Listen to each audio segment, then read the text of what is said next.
जय हिंद साथियों, स्वागत है आपका आपके अपने YouTube चैनल ज्ञान गंगा एजुकेशन पर। और आज हम चर्चा करने वाले हैं हमारे जीवन से संबंधित एक विशेष मुद्दे के बारे में, एक विशेष टॉपिक के बारे में, जिसको हम कहेंगे बुद्धि, यानी कि हमारा दिमाग, मेमोरी। आप इसको कई नामों से संबोधित कर सकते हैं, पर आज भी मनोवैज्ञानिक के मन में एक भ्रम है कि हमारे मस्तिष्क में, हमारे खोपड़ी में जो है उसे हम बुद्धि कहें, मेमोरी कहें या अन्य कोई नाम दें।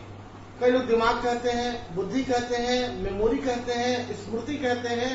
तो इसके अलग अलग नाम हैं, पर आइए हम जानते हैं वाकई बुद्धि कहते किसे हैं। तो अगर आपने अब तक हमारे चैनल को सब्सक्राइब नहीं किया है तो कृपया सब्सक्राइब कर दें, जिससे आपको ऐसे रोचक और अच्छे वीडियो समय समय पर मिलते रहें। और आइए शुरू करते हैं आज का विशेष मुद्दा बुद्धि के बारे में। ये बुद्धि क्या है? अक्सर आपने और हमने लोगों को कहते हुए सुना होगा कि अमुक व्यक्ति काफी बुद्धिमान है, अमुक व्यक्ति मूर्ख है, वो पागल है। आखिर उसका कुछ तो आधार होगा। आदमी क्या सोच कर किसी को बुद्धिमान बोलता है, किसी को मूर्ख बोलता है? उसके पीछे कुछ मोटिव होगा, कुछ कारण होगा। तो उसका कारण है बुद्धि। यदि व्यक्ति की बुद्धि बेहतर है तो लोग उसे बुद्धिमान कहते हैं, और व्यक्ति की बुद्धि अगर कमजोर है तो लोग उसे मूर्ख, महामूर्ख और बेवकूफ या पागल भी कह सकते हैं। तो वो हमारी बुद्धि है जो हमें मूर्ख या होशियार बनने का एक निर्धारक तत्व करती है या निर्धारण करती है।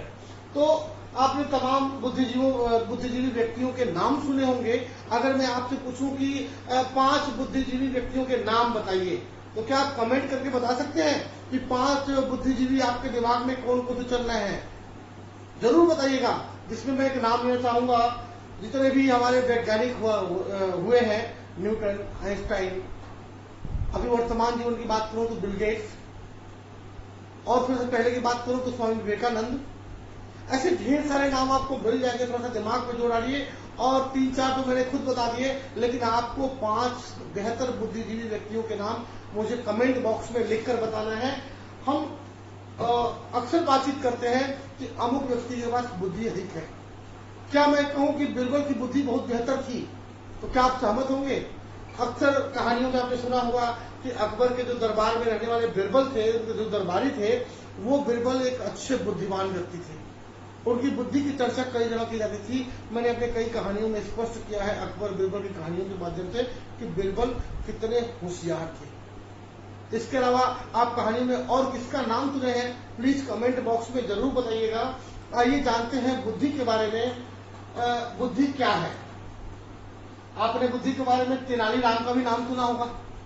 इसके अलावा और कोई नाम और याद आए तो आप कमेंट बॉक्स में जरूर लिखें कि आपने कौन कौन से बुद्धिजीवी प्राणियों की कहानियां किससे सुने हैं, या किन के बारे में, बुद्धि के बारे में सुना है। कुछ बुद्धिहीन के नाम भी आप जरूर डालें, जैसे कालिदास, जिस डाल पे बैठते उसी डाल को काटते थे। उनके बुद्धि के हिसाब से उन्हें मूर्ख बुद्धि कहा गया, महामूर्ख की संज्ञा दी गई। और महात्मा गांधी, विवेकानंद जी के बुद्धि के आधार पर उनको बुद्धिमान कहा गया। तो आइए देखते हैं बुद्धि की कुछ परिभाषाओं के माध्यम से। वैसे तो मैं स्पष्ट करूं कि मनोवैज्ञानिकों में आज तक मतभेद है कि बुद्धि क्या है। बुद्धि एक स्मृति है, उसी को हम दिमाग कहें, उसको बुद्धि कहें, या कुछ और। अभी मनोवैज्ञानिक आपस में इस निष्कर्ष पे नहीं पहुंचे हैं कि वो क्या है, पर फिर भी कुछ परिभाषाएं आपके सामने प्रस्तुत करूंगा, जिसमें कुछ स्पष्ट करने की कोशिश कर रहा हूं कि बुद्धि क्या है। एक मनोवैज्ञानिक वुडवर्थ महोदय का कहना है कि बुद्धि कार्य करने की एक विधि है। हम जो कार्य करते हैं वो किस ढंग से, किस विधि से करते हैं। एक ही कार्य को करने की अनेक लोगों की विधियां अलग अलग हो सकती हैं। हम किसी सरल विधि से कर सकते हैं, अगला व्यक्ति किसी कठिन विधि से, अगला तीसरा व्यक्ति हमसे भी सरल विधि से उस काम को कर सकता है, कम समय में कर सकता है। तो जिसकी बुद्धि जितनी बेहतर होगी वो उतने अच्छे और बेहतर विधि से उस कार्य को पूरा करेगा। तो यहाँ पे स्पष्ट हो जाता है कि यहाँ पे बुद्धि कार्य करने की एक विधि है, ऐसा मानना है वुडवर्थ महोदय का। अब हम चर्चा करते हैं दूसरी परिभाषा। बुद्धि ज्ञान अर्जन करने की क्षमता है। ज्ञान जो अर्जन करने की बात आ रही है, हम जब मानव धरा पे पैदा होते हैं तब से हम ज्ञान सीखना शुरू करते हैं। और सीखना क्या है? जीवन पर्यंत चलने वाली प्रक्रिया है। और इस ज्ञान के अर्जन में बुद्धि का बहुत बड़ा योगदान है। बुद्धि अगर अच्छी हो तो हम ज्ञान अर्जन करने की क्षमता हमारी बहुत बढ़ जाती है। जो कैपेसिटी है, जो मेमोरी हमारी, बहुत बड़ी होती है, लेकिन सबकी बुद्धि की ज्ञान अर्जन की क्षमता है वो एक जैसी नहीं होती है। कुछ लोग कम समय में बड़ा अच्छा सीख जाते हैं और कुछ लोग अधिक समय में भी सीख नहीं पाते हैं। इसी के आधार पर उन्हें प्रतिभाशाली या अच्छे बुद्धि वाले या मूर्ख बुद्धि वाले बालक हम कहते हैं। तो बुद्धि क्या है? ज्ञान अर्जन करने की एक क्षमता है, यानी जिसमें ज्ञान अर्जन करने की अधिक क्षमता है उसकी बुद्धि अधिक बेहतर है, और जिसके अंदर ज्ञान अर्जन करने की क्षमता कमजोर है उसकी बुद्धि भी कमजोर होगी। इस परिभाषा के अनुसार एक तीसरी परिभाषा बकिंघम महोदय के अनुसार सीखने की योग्यता बुद्धि है। हम किसी कार्य को सीखते हैं, हम उस कार्य को सीखने के योग्य तो है, पर सबकी योग्यता अलग अलग स्तर की होगी। कोई व्यक्ति उस कार्य को बड़ा जल्दी सीख जाता है, कोई समय के साथ सीखता है, कोई समय के विलंब सीखता है, और कई व्यक्ति तो समय कितना निकल जाता है फिर भी नहीं सीख पाते हैं। लेकिन उन्होंने क्या कहा है कि सीखने की योग्यता बुद्धि है। जिसकी बुद्धि जितनी बेहतर होगी उसके अंदर सीखने की योग्यता उतनी ही तीव्र होगी, उतनी ही तीक्ष्ण योग्यता होगी। इसलिए क्या है? बुद्धि सीखने की योग्यता है। अन्य परिभाषाएं हैं, जैसे बुद्धि विभिन्न परिस्थितियों में समायोजन करने की क्षमता है। जिस व्यक्ति की बुद्धि तेज होती है, अच्छी होती है, वो किसी भी परिस्थिति में अपने आप को एडजस्ट कर लेता है, समायोजित कर लेता है। तो हमारे पास भी कुछ बुद्धि है, क्योंकि बुद्धि क्या है? एक जन्मजात शक्ति है। हम अपने बुद्धि के साथ पैदा तो होते हैं एक सामान्य बुद्धि के साथ, लेकिन जो उसमें विशिष्ट गुण होते हैं उसको हमको यहाँ धरा पे सीखना पड़ता है। आप देखें तो अगर कोई बड़ा बुद्धिमान व्यक्ति है, उसका बच्चा भी हम उम्मीद करते हैं कि बुद्धिमान पैदा होगा। अक्सर हम देखते हैं कि आनुवंशिक लक्षण पड़ते हैं बुद्धि का। अगर माता पिता होशियार हो तो बेटा भी होशियार होता है। तो बच्चा पैदा हुआ 2-3 साल का हो गया, होशियार लक्षण दिख गए कि बच्चा होशियार है, माता पिता के अच्छे लक्षण मिले हैं, बच्चा होशियार तो है। लेकिन 3 साल बाद 4 साल बाद उसके परिवेश में एक बार बदलाव करके देखिए, वो जहाँ रहता है अपने माता पिता के साथ न रह के कुछ मूर्ख लोगों के बीच में उसको रहने के लिए छोड़ दीजिए।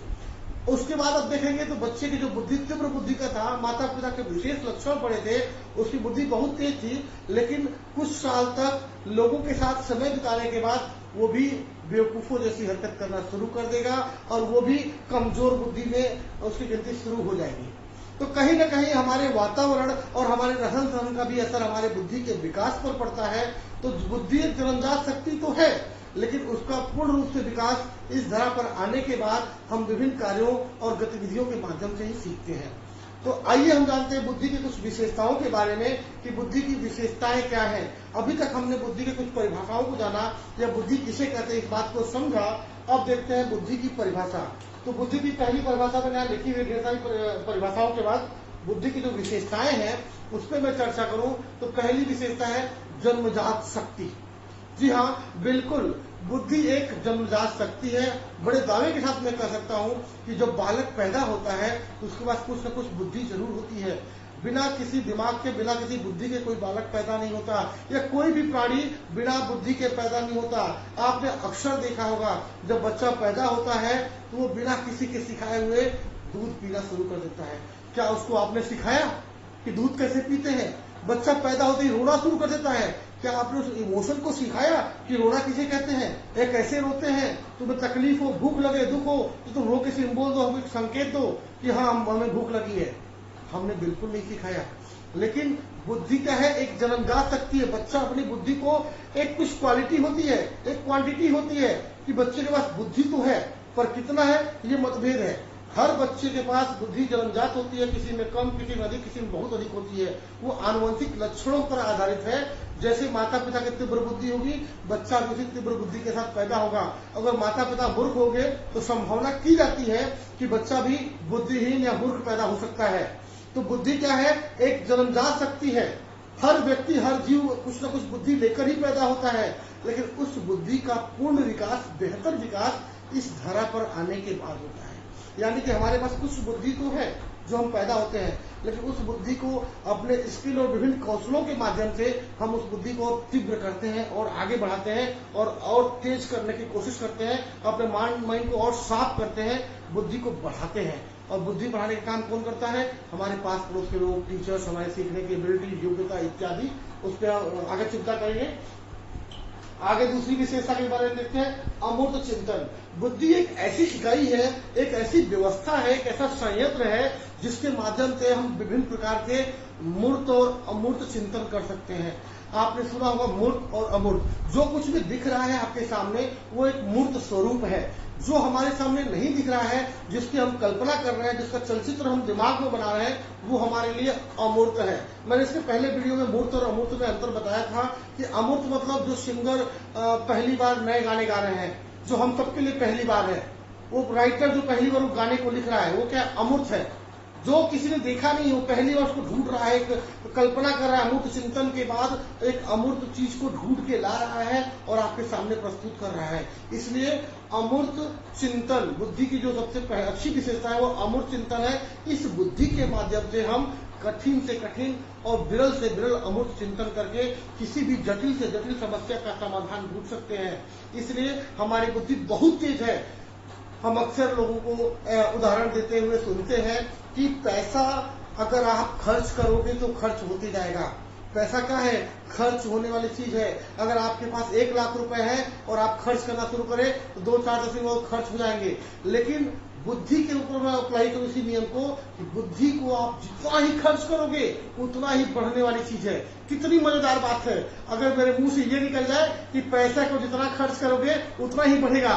कितनी खुशी की बात है।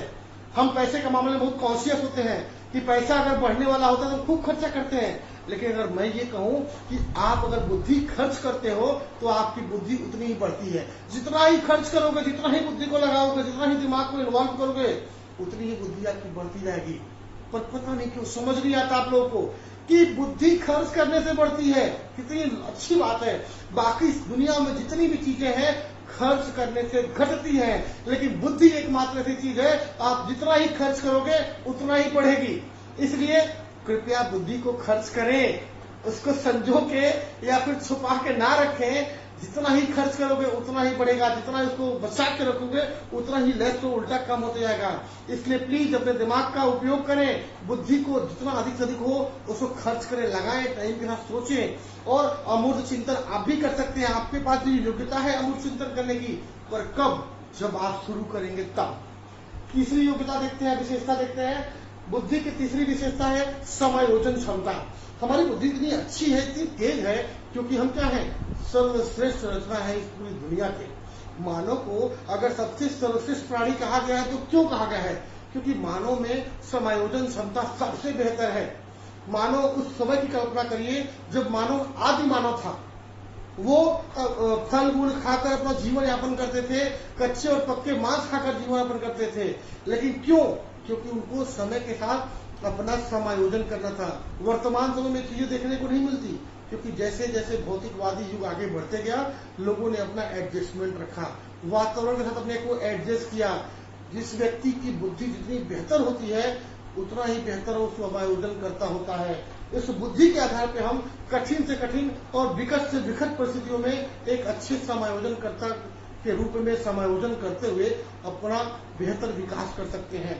कई बार आपने देखा होगा कि लोग नए माहौल में एडजस्ट नहीं कर पाते हैं, अपने आप को समायोजित नहीं कर पाते हैं अपनी कमजोर बुद्धि या निम्न बुद्धि के कारण, तो उनका विकास रुक सा जाता है।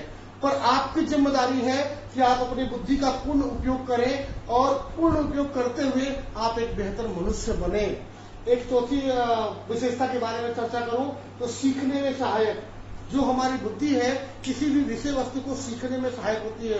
वो बुद्धि एक ऐसी चीज है जो हमको किसी चीज के सीखने के लिए, योग्यता के लिए एक निर्धारक तत्व है।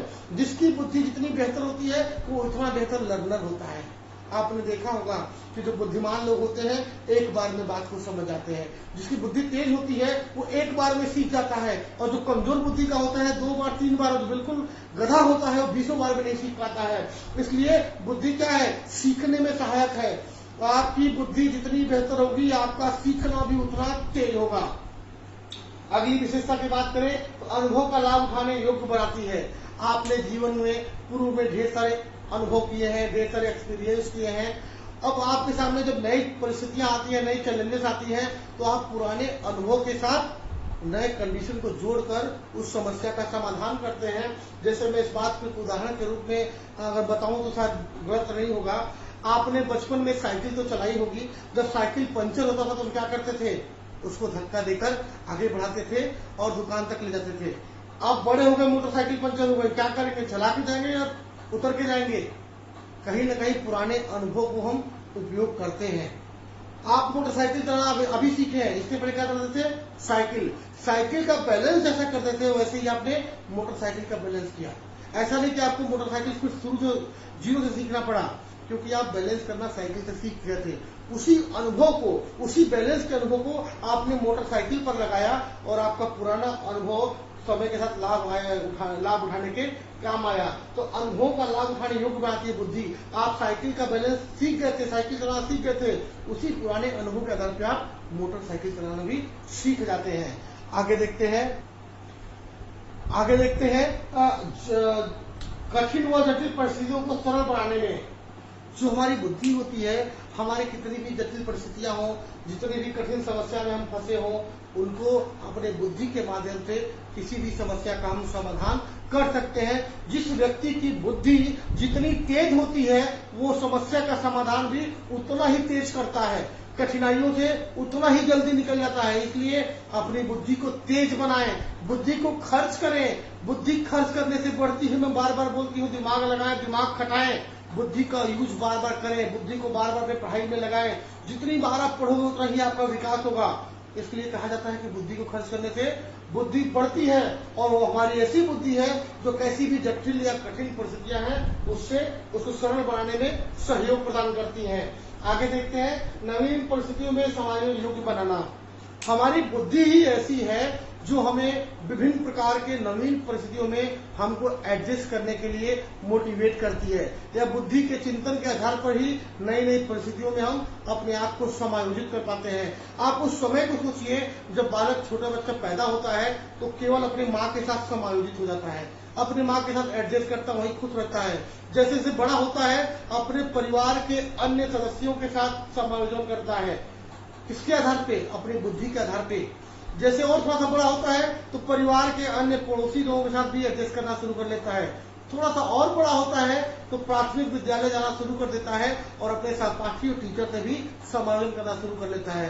किसके आधार पे, अपने बुद्धि के आधार पे। उसके बुद्धि का दायरा बढ़ते जाता है और समायोजन का दायरा भी बढ़ते जाता है। जब वो प्राथमिक स्कूल से मिडिल स्कूल पहुंचता है तो नई परिस्थिति उसके लिए होती है। प्राइमरी से सीधे मिडिल स्कूल, उसके लिए कंडीशन नया है, माहौल नया है, लेकिन अपने बुद्धि के आधार पे वो उन परिस्थितियों को भी एडजस्ट करता है। स्कूल से वो इंटर कॉलेज से वो डिग्री कॉलेज तक पहुंचता है। हर समय व्यक्ति के सामने नई नई परिस्थितियां, नए नए चैलेंजेस आते रहते हैं, लेकिन बुद्धि की मुख्य विशेषता के आधार पे वो हर परिस्थितियों में अपने बुद्धि का सही उपयोग करके अपने आप को नवीन परिस्थिति में ढालने की कोशिश करता है, समायोजन करने की कोशिश करता है। आगे देखते हैं, भले बुरे, सत्य असत्य में अंतर करने योग्य बनाना। वो हमारी बुद्धि एक ऐसी चीज है कि दो चार बार ऐसी घटनाएं जब हमारे साथ हो जाती है तो सही क्या है, झूठ क्या है, हम अपने बुद्धि के साथ चर्चा करके या चिंतन मनन करने के आधार पर हम ये निर्णय ले लेते हैं कि ये सत्य है, ये असत्य है, ये मिथ्या है इत्यादि।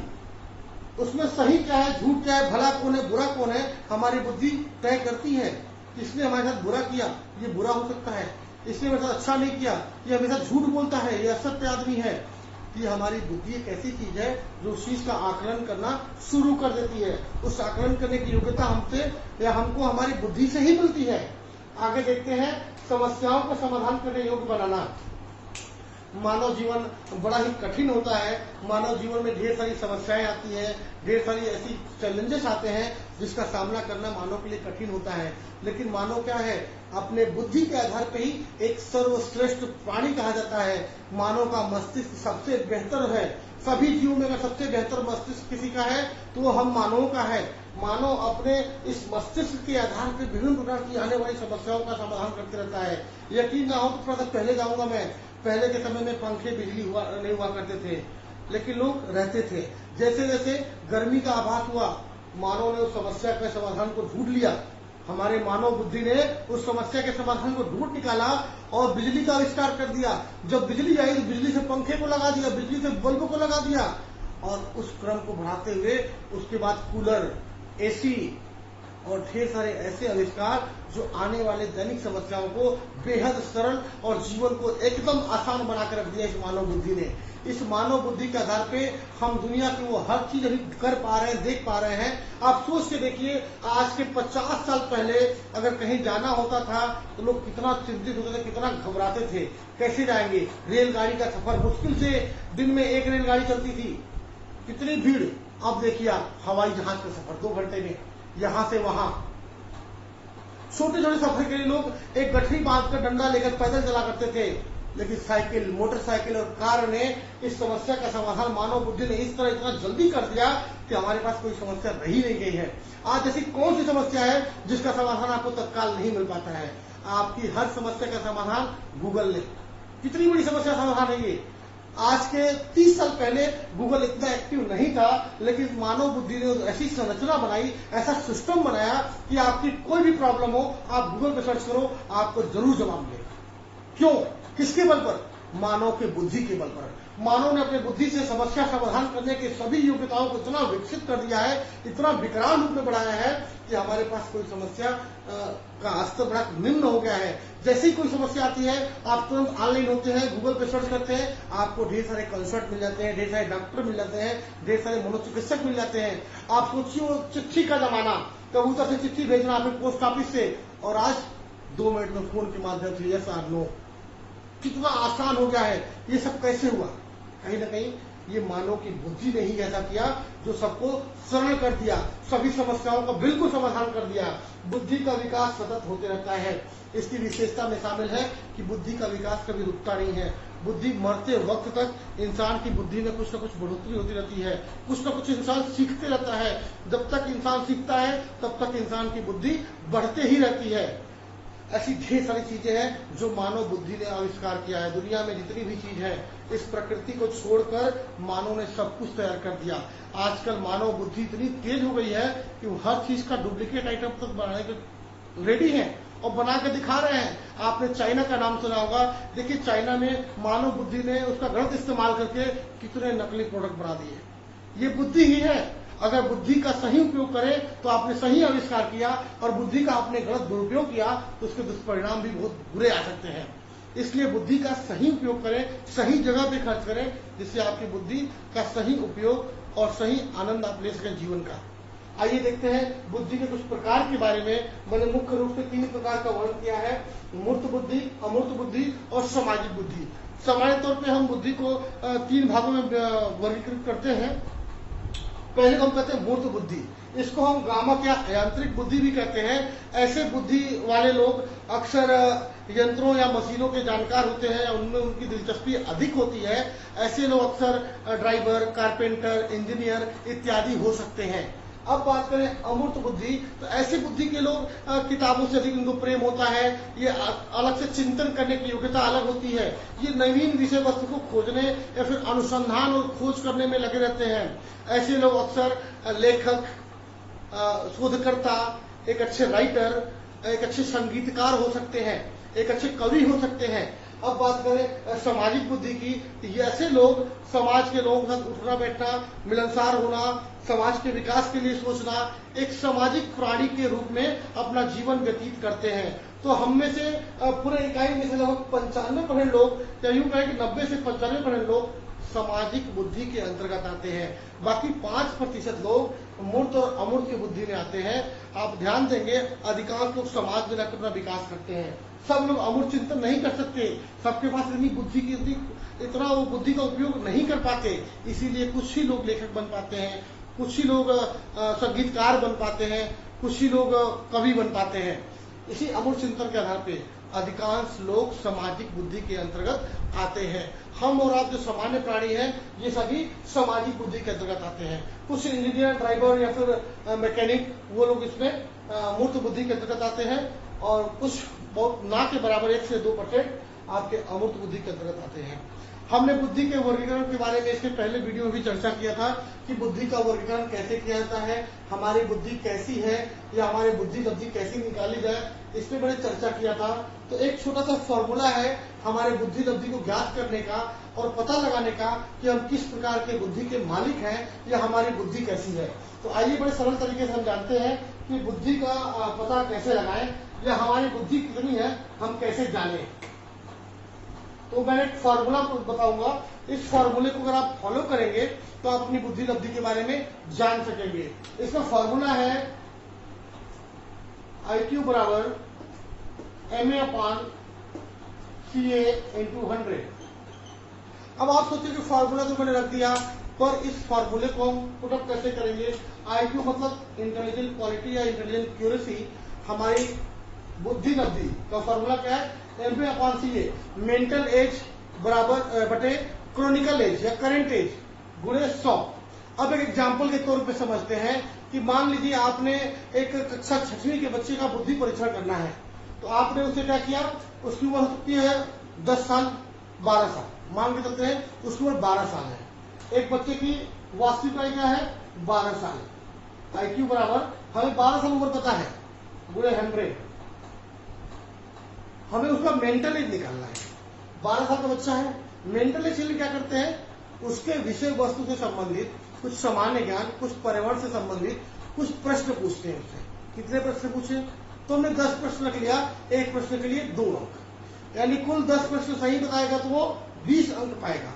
अगर बच्चे ने 10 प्रश्नों में से 9 प्रश्नों का सही जवाब देकर 18 अंक प्राप्त किए, तो जो 18 अंक प्राप्त किए उसका मेंटल एज हो जाएगा 18। जो अंक प्राप्त करेगा उसका मेंटल एज हो गया 18। फिर से समझाता हूं, हमने 10 प्रश्न दिए थे, प्रत्येक प्रश्न के लिए 2 नंबर था। बच्चे ने 9 क्वेश्चन सही किया तो बच्चे को कितना मार्क्स मिलेगा 18। जो उसका प्राप्तांक होगा वो उसका मेंटल एज हो जाएगा, और यह क्रोनिकल एज। अब हम गुणा करते हैं तो पाते हैं 12 × 18 × 100 बराबर 150, यानी बच्चा बहुत इंटेलिजेंट है क्योंकि उसने क्या किया, 10 में से 9 क्वेश्चन सही किया है, प्राप्तांक उसका हाई है। तो अगर बच्चे की बुद्धि लब्धि से 50 आ जाती है तो उसको क्या कहेंगे, किस श्रेणी में आएगा। तो मैंने से एक वर्गीकरण किया है, एक टेबल बनाया हुआ है कि यदि बच्चा 140 से उससे ऊपर आता है तो उसे हम प्रतिभाशाली बालक कहते हैं। ये बच्चा हमारा कितना आया था 150, यानी किसमें है, प्रतिभाशाली बालक। अगर बच्चा केवल 10 में से मात्र 5 क्वेश्चन ठीक करता है या 10 में से मात्र 6 क्वेश्चन ठीक करता है तो पॉइंट होगा 12, प्राप्तांक होगा 6 क्वेश्चन का 12, अगर काटेंगे 1 बराबर इसका प्राप्तांक 100 हो रहा है। अगर बच्चा 10 क्वेश्चन में से 6 क्वेश्चन सही किया तो प्राप्तांक हो गया 12 और उसकी बुद्धि लब्धि हो गई 100। 100 किसमें आता है, सामान्य बुद्धि में। इस टेबल को ध्यान से देखिए, 140 है उससे ऊपर तो बालक होगा प्रतिभाशाली बालक, 120 140 प्रखर बालक या प्रखर बुद्धि का बालक, 110 से 120 तीव्र बुद्धि का बालक, 90 से 110 सामान्य बुद्धि। हम सबकी जो सामान्य बुद्धि है उसका बुद्धि लब्धि कितना होता है, अक्सर प्रतियोगिता परीक्षा में पूछा जाता है कि सामान्य बुद्धि लब्धि कितनी होती है, तो आप बेशक बताएंगे सामान्य बुद्धि लब्धि 90 से लेकर 110 के बीच होती है। उसके नीचे बात करें कि जिसकी 90 से नीचे होती है, यानी 80 से 90 के बीच, उसको क्या कहेंगे, उसको मंद बुद्धि कहते हैं। और जिसकी 80 से भी कम हो, 70 से 80, उसको क्षीण बुद्धि कहते हैं। और कम आ जाओ 50 से 70 अल्प बुद्धि, और कम 25 से 50 हीन बुद्धि, और 0 से 25 इसकी IQ है। जो बच्चा 12 में किसी का जवाब ना दे पाए, बिल्कुल 0 अंक पाए, ऐसे लोगों को हम जड़ या महामूर्ख कहते हैं। तो आप अपना भी बुद्धि परीक्षण कर सकते हैं एक अच्छे कैलकुलेशन के हिसाब से। अगर आपको कोई समस्या हो तो मुझे कमेंट बॉक्स में जरूर करें, हम आपकी बुद्धि परीक्षण में आपकी मदद करेंगे कि आप अपने बुद्धि का आकलन कैसे करें। मैं इस फार्मूले को आपके साथ करके दिखाऊंगा और करके बताऊंगा। अगर आपको क्वेश्चन बनाने में या प्रश्न बनाने में कोई भी दिक्कत हो तो मुझे कमेंट बॉक्स में जरूर कमेंट करें। और अगर आपको अपने बुद्धि का आकलन करने में समस्या हो तो आप जरूर संपर्क करें, हम उस समस्या का समाधान करेंगे। और आप किस बुद्धि लब्धि श्रेणी में आते हैं या आपकी बुद्धि कैसी है, इसको जानने की उत्सुकता अगर आपके मन में आ रही है तो आप इस फॉर्मूले का इस्तेमाल करें। और इसको इस्तेमाल करने में कोई दिक्कत होती है तो आप तुरंत मुझे संपर्क करें हमारे कमेंट बॉक्स के माध्यम से, या फिर मुझे आप व्हाट्सएप के माध्यम से संपर्क कर सकते हैं। हमारा व्हाट्सएप नंबर है 9669 344 871। आप जब चाहे इसे कनेक्ट हो सकते हैं और अपनी बुद्धि लब्धि के बारे में चर्चा कर सकते हैं कि उसे कैसे निकालना है, कैसे करना है। अगर ये सारी वीडियो आपको पसंद आती हो या आपको अच्छा लगा हो या कुछ मन में प्रश्न हो तो आप कमेंट बॉक्स में या व्हाट्सएप के माध्यम से पूछ सकते हैं। अगर आपको हमारी ये वीडियो पसंद आई, ये ज्ञान की बात पसंद आई तो आप वीडियो को सब्सक्राइब करें, लाइक करें और बेल आइकन बटन को दबाना बिल्कुल ना भूलें, जिससे हमारी वीडियो आपको हर समय पे मिलते रहे।